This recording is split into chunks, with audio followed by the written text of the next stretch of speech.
The Alaskan wilderness seemed like the perfect place to start over.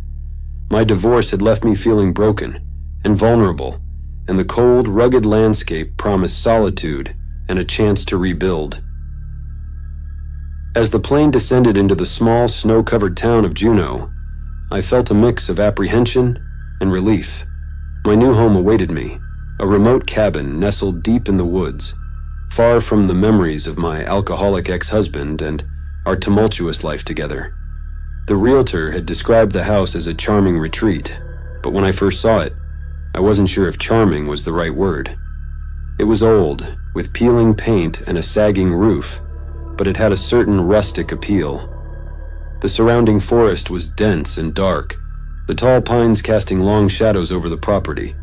The isolation was both comforting and unsettling. The first few days were spent unpacking and getting acquainted with my new surroundings. The cabin had belonged to a man named Robert Brooks, and he had left behind a few personal items, including a dusty old diary. I found it in a drawer in the living room, its leather cover cracked and worn. Curious, I began to read. Robert's entries were detailed and meticulous. He wrote about the harsh winters, the beauty of the northern lights, and the loneliness that came with living in such an isolated place. But as I read further, the tone of the diary shifted. Robert began to describe strange occurrences, eerie sounds in the night, shadows moving outside the windows, and the feeling of being watched. His descriptions of the watching man sent chills down my spine. Brooks' diary, first entry. October 12th. It's been a month since we moved into this cabin, and the silence is deafening. Mary is trying to adjust, but I can see the unease in her eyes. She misses the city, the noise, the people. I thought the isolation would be good for us, but now I'm not so sure. There's something off about this place. At night, I feel like we're not alone. November 25th.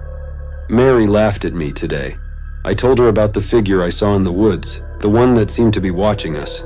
She said it was probably just an illusion of the light, but I know what I saw. He was there, standing just beyond the tree line, his eyes locked on our cabin. I need to know who he is, what he wants. March 5th. He was there again last night, staring at me through the window. His face is grotesque, twisted into a permanent grimace. I don't know what he wants, but I can't escape his gaze. I shuddered and put the diary aside, trying to dismiss Robert's accounts as the ramblings of a deranged man. But that night, as I lay in bed, I couldn't shake the feeling that I was not alone. The wind howled outside, and the branches of the trees scratched against the windows like skeletal fingers. I pulled the covers up to my chin and tried to sleep, but the sense of unease lingered. Over the next few days, I found myself drawn back to Robert's diary. There was something compelling about his words, a desperate need to understand what he had experienced. I read about his descent into paranoia and fear, his desperate attempts to rationalize the unexplainable. April 2nd. I tried to tell Mary about the watching man, but she wouldn't listen. She thinks I'm losing my mind. Maybe I am, but I know what I saw. He's out there, watching, waiting. The entries became more frantic, more disjointed. Robert's handwriting grew shakier, his sentences shorter. He described the watching man in more detail. His hollow eyes, his gaunt figure, the way he seemed to dissolve into the shadows whenever Robert tried to approach him. One evening, as I was reading by the fire, I heard a noise outside. My heart raced as I got up to investigate. I peered through the window but saw nothing but darkness. The wind was picking up, causing the trees to sway and groan. I tried to tell myself it was just the wind, but I couldn't shake the feeling that someone was out there watching me. Just as I was settling in, there was a knock at the door one late afternoon. I wasn't expecting anyone, and my heart skipped a beat. Peering through the window, I saw a man standing on the porch, holding what looked like a pie. His rugged appearance and friendly smile instantly put me at ease. I opened the door to find Wyatt, my nearest neighbor, extending a warm welcome. "Hello there. You must be Emily," he said, his voice booming with a hearty friendliness. "Thought I'd come by and introduce myself. I'm Wyatt, your neighbor down the way, brought you a pie. Blueberry, my specialty." I couldn't help but smile at his gesture. "Hi, Wyatt. Thank you so much. Please come in." Wyatt stepped inside, glancing around my still cluttered living room. "Been here long?" he asked, handing me the pie. "Just a few weeks," I replied, still getting things sorted. "Well, if you need any help with anything, don't hesitate to ask. I've lived around these parts my whole life. It's a beautiful place, but it can get lonely." We chatted for a while, and Wyatt told me about the area and the challenges of living so far from civilization. His easy manner and local knowledge were comforting, and I felt a sense of relief knowing I had a friendly neighbor nearby. As he was leaving, Wyatt paused at the door.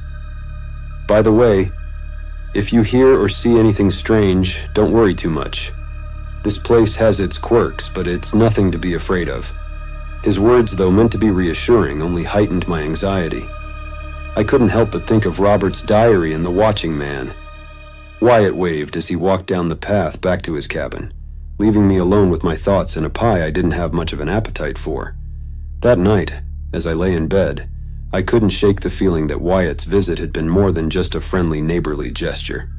There was something about his parting words that lingered in my mind, mingling with the eerie tales from Robert's diary. One night, I woke up to the sound of scratching at the window. My heart pounded as I lay still, listening. The scratching continued, slow and deliberate. I gathered my courage and got out of bed, my legs trembling as I approached the window. I pulled back the curtain and screamed. There, on the other side of the glass, was a face. It was grotesque, just as Robert had described, twisted and gaunt with hollow eyes that seemed to bore into my soul. I stumbled back, my mind reeling. The face disappeared, melting into the darkness as if it had never been there. I knew the police wouldn't believe me. They would think I was just another hysterical woman, seeing things that weren't there. I decided to contact the realtor instead, hoping she might know more about the house's history. The realtor was sympathetic, but had little information to offer. "Robert Brooks bought the house about 10 years ago," she said. "He lived there with his wife, Mary. But about a year ago, Mary disappeared, and Robert was admitted to a psychiatric hospital. No one really knows what happened." Her words sent a chill down my spine. Could it be that Robert had been driven insane by the watching man? And what had happened to Mary? The more I thought about it, the more I realized that I needed to find answers. I couldn't keep living in fear. I decided to visit Wyatt, my nearest neighbor. Wyatt was a rugged, burly man in his 50s, who had lived in the area for most of his life. I hoped he might know something about Robert and Mary. Wyatt's cabin was about a mile from mine, nestled in a clearing surrounded by trees. As I approached, I noticed how well maintained it was compared to my own home. The firewood was neatly stacked, and smoke curled from the chimney. I knocked on the door, and Wyatt answered almost immediately, his face lighting up in a friendly smile. "Emily, what brings you out here?" he asked, motioning for me to come in. I stepped inside, grateful for the warmth of the fire. "I wanted to ask you about Robert Brooks," I said. "I found his diary and some of the things he wrote about. They're happening to me too." Wyatt's expression grew serious. "Robert was a troubled man," he said slowly. "He and Mary moved out here to escape some demons of their own. But I don't know much more than that." He offered me a cup of coffee and we sat down at his kitchen table. As we talked, I glanced around the cabin, taking in the cozy, cluttered interior. My eyes fell on a folder resting on a side table, its contents spilling out. I saw newspaper clippings, their headlines catching my attention. "Woman missing in Alaskan wilderness. Body found in remote cabin. Serial killer on the loose." My blood ran cold. I looked at Wyatt, my heart hammering in my chest. "What are these?" I asked, my voice shaking. Wyatt's expression changed, a dark shadow crossing his face. "Research," he said curtly. "Just some research." I knew then that I had made a terrible mistake coming here. I stood up, trying to mask my fear. "I should go," I said, edging toward the door. But Wyatt was faster. He grabbed my arm, his grip like iron. "You're not going anywhere," he growled. Panic surged through me as Wyatt's grip tightened. I struggled to break free, but he was too strong. He shoved me back and I fell to the floor, my head hitting the edge of the table. Pain exploded in my skull, and for a moment, everything went black. When I came to, Wyatt was standing over me, a sinister smile on his face. "You should have stayed in the city," he said. "Nosy women like you never last long out here." Desperation gave me strength. I kicked out, catching him in the knee. He stumbled, giving me a chance to scramble to my feet. I grabbed a heavy cast-iron skillet from the stove and swung it at him with all my might. The skillet connected with a sickening thud, and Wyatt fell to the floor, unconscious. I didn't wait to see if he would get up. I ran out of the cabin, the cold night air hitting me like a slap. I stumbled through the snow, my breath coming in ragged gasps. My cabin was a blur of shadows in the distance, but I headed towards it, driven by sheer terror. As I neared my home, I saw him again, the watching man. He stood at the edge of the forest, his hollow eyes fixed on me. But this time, there was something different about him. He raised a hand, pointing towards Wyatt's cabin. In that moment, I understood. He had been trying to warn me all along. I collapsed on my porch, sobbing with relief and exhaustion. The watching man faded into the darkness, leaving me alone. I knew I had to contact the police to tell them everything. Wyatt's reign of terror was over, but the nightmare would stay with me forever. In the weeks that followed, the police investigation revealed the full extent of Wyatt's crimes. He had been responsible for the disappearances of several women, including Mary Brooks. Robert had known, but no one had believed him. The watching man had been a ghost, a tormented spirit trying to protect those who came to the cabin.